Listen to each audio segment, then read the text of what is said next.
Écoutez Sichot Chelek Yudbet Sicha Aleph sur Vaikra. Au début de la paracha, il y a le fameux passouk Adam qui écrit Mikem, un homme qui amènera un sacrifice de parmi vous. Et Rachid tout de suite il note les mots Adam qui a écrit Mikem, un homme qui amènera un sacrifice de parmi vous. Et Rachid précise qu'ici on parle d'un sacrifice qui est facultatif. Parce qu'en vérité, le mot qui écrive, quand il apportera, on peut aussi le comprendre s'il apportera. Donc s'il apportera, Rachid il vient nous dire ici, c'est pas des sacrifices obligatoires, c'est des sacrifices facultatifs. Alors dans ce cas-là, la question se pose tout de suite, pourquoi Rachid, quand il note le titre de son commentaire, il note pas juste qui écrive, il note Adam qui écrive Mikem, il note aussi, il note toute l'expression, il note pas uniquement qui apportera pour dire que c'est facultatif. Et ensuite, Rashi, il donne un autre commentaire où là, il note juste le mot Adam, il explique pourquoi ici on dit le mot Adam particulièrement, pour nous enseigner de la même manière que Adam Arishon, le premier homme, quand il a fait un sacrifice à Dieu, il n'a pas apporté de quelque chose de volé, puisque tout lui appartenait. De la même manière, vous, ne m'apportez pas des choses qui soient des choses volées. Et ici, en vérité, on ne peut pas dire que Rachid vient nous expliquer le mot Adam, parce que c'est un mot qui est en trop. En vérité, on voit dans énormément de versets qu'on utilise le mot Adam pour introduire quelque chose. Et donc, c'est l'habitude de la Torah de parler de cette manière. Et donc, Rachid, il vient pas juger que ce mot, il est en trop. Et au contraire, l'expression, elle dit Adam qui écrit Mikem, un homme qui apportera parmi vous. Donc, en vérité, ici, il y a un des deux mots qui est en trop, soit un homme, soit parmi vous. On comprend que c'est un homme qui va amener. Pourquoi tu as besoin de préciser un homme de parmi vous? Mais comme on l'a dit, le fait de dire Adam, c'est quelque chose qui est courant. La question, elle aurait plus dû porter sur Mikem, et c'est Mikem qui est en trop. Et pourtant, Rashi, il précise, il commente le mot Adam. Comme les autres commentateurs, ils le précisent, on aurait pu dire Ish. Et pourquoi on dit Adam? Rashi vient et explique pourquoi on dit Adam particulièrement.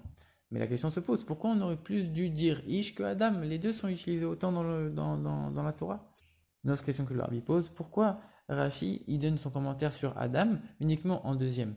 En vérité, c'est la première chose qui saute aux yeux. Quand on lit le verset, c'est Adam, tout de suite, on a envie de commenter, de dire pourquoi on dit Adam.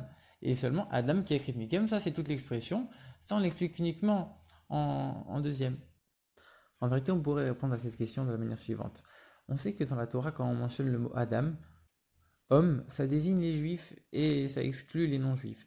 Parce qu'il y a un verset dans lequel on utilise le mot Adam, et ce verset il s'adresse exclusivement aux juifs. Et donc de là on déduit qu'un juif il est appelé Adam, et un non-juif il n'est pas appelé Adam. Et donc du coup ici l'ordre il est le suivant, quand on lit ce verset, on arrive au qui, on se dit ah, qui écrive, c'est facultatif s'il apporte. Mais les offrandes facultatives, même les non-juifs ils pouvaient les apporter. C'est pas comme les offrandes obligatoires qui concernaient que les juifs.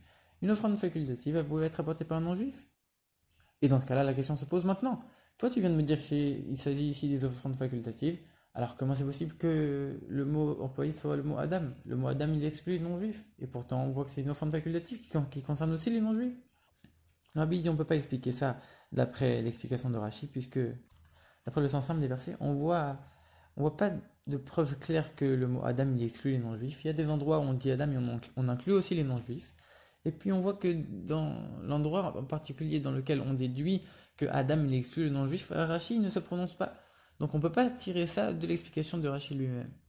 Et la deuxième raison pour laquelle on ne peut pas penser que Rashi il a, il a, il était de cet avis, c'est parce que l'information dans la Torah selon laquelle un non-juif il peut apporter un sacrifice facultatif, elle vient uniquement plus loin. Donc c'est une information qu'on n'est pas censé encore avoir. Et donc forcément, comme on n'a pas encore cette information, on ne peut pas se poser la question. Une autre question que l'Arabie pose, c'est que on voit que la source de l'explication qu'il cite pour Adam, il y a un midrash Tanchuma et un midrash dans le midrash Rabbah qui reprennent cette explication de manière chacune différente. Dans le midrash Tanchuma, c'est expliqué, il ne pouvait pas voler des autres puisqu'il était seul au monde. Et le Midrash Rabbah, il précise la même idée mais d'une manière différente en disant tout lui appartenait et donc du coup il n'a rien volé. Donc Rashi il a choisi plus quelque chose qui tend vers l'explication du Midrash Rabbah même s'il n'a pas noté clairement les paroles précises du Midrash Rabbah. Donc ça c'est une question pourquoi Rashi il a choisi le Midrash Rabbah et pas le Midrash Tanchuma. Alors Rabbi donne l'explication suivante. Ici on est en train de commencer le livre des Korbanot, le livre des sacrifices. Donc logiquement on aurait dû énoncer en premier les sacrifices obligatoires. C'est l'essentiel, c'est le plus important, c'est ce qui est obligé. Donc, dire ici qu'on parle des sacrifices facultatifs, c'est quelque chose de difficile. Et il faut essayer à tout prix de trouver une raison pour dire qu'on parle des sacrifices obligatoires. En vérité, la réponse, elle se trouve dans les mots que Rachid note dans le titre de son commentaire en disant Adam qui écrive Mikem. Parce qu'en vérité, les mots Adam et Mikem, les deux sont importants. Si on avait déduit qu'ici il s'agit des sacrifices facultatifs uniquement des mots qui écrivent, alors ça aurait pas suffi. En vérité, on aurait pu penser comment? Comme on l'a dit, le mot Adam, il n'exclut pas forcément tout le temps les non-juifs. Donc on aurait dit comment? Ici, le mot Adam, il concerne les juifs et les non-juifs qui écrivent s'il apporte. Donc c'est facultatif. Pourquoi? En vérité, non. Ici, on est en train de parler des offrandes obligatoires des juifs. Mais comme c'est obligé pour un juif, c'est pas obligé pour un non-juif. Alors la Torah, elle utilise le mot s'il apporte. Dans le sens, le juif, lui, doit oui apporter. Mais si jamais c'est un non-juif, c'est s'il apporte, c'est facultatif pour le non-juif. Mais là, il y a un problème, c'est que la Torah, elle dit Mikem, d'entre vous. Et ça, c'est sûr à 100% que ça désigne les juifs. Donc ici, le mot Mikem, il vient pour exclure les non-juifs. Donc a priori, ici, si on dit le mot si, s'il apporte, forcément que c'est si le juif, il apporte. Et donc c'est forcément les offrandes facultatives. Le Rabbi dit qu'on aurait pu pousser un peu plus loin en disant que c'est quand même quelque chose un sacrifice obligatoire, en disant finalement c'est un enfant, il a fait une faute, et c'est une faute qui nécessite un sacrifice obligatoire pour cette faute-là, sauf que comme c'est un enfant, alors lui, il n'a pas l'obligation d'apporter ce sacrifice obligatoire. Donc à la fois c'est un sacrifice qui a un caractère obligatoire, à la fois dans ce cas-là, pour cet enfant-là, c'est quelque chose de facultatif, et quand il grandira, il pourra soit l'apporter, soit ne pas l'apporter, ce sera comme il veut. Le Rabbi ne se satisfait pas d'une réponse pareille, puisque s'il y avait un problème d'âge, alors on l'aurait forcément précisé quelque part. Et surtout, on aurait utilisé le mot ish. Et ici, on voit qu'on n'utilise pas le mot ish. Et on ne précise pas du tout de différence d'âge. Au contraire, on utilise le mot Adam qui inclut à la fois un adulte et à la fois un enfant. Et donc, forcément, on n'a plus d'autre option. On est obligé de dire qu'ici, on parle des offrandes facultatives. C'est tout. Mais par contre, on voit que le mot Mikem, on en a oui besoin. Puisque c'est lui qui vient nous indiquer que on exclut les non-juifs et donc forcément, c'est les offrandes facultatives. Et dans ce cas-là, le mot Adam, a priori, il est en trop. Comme on l'avait dit, il y avait soit un des deux qui était en trop, soit Adam, soit Mikem. Ici, on voit que Mikem, il est nécessaire pour déduire qu'on exclut les non-juifs. Et donc, forcément, c'est le mot Adam qui est en trop. Ici, l'enseignement par rapport à l'enfant, on a appris du fait qu'il n'y a pas écrit Ish. On l'a pas appris du fait que c'est écrit Adam.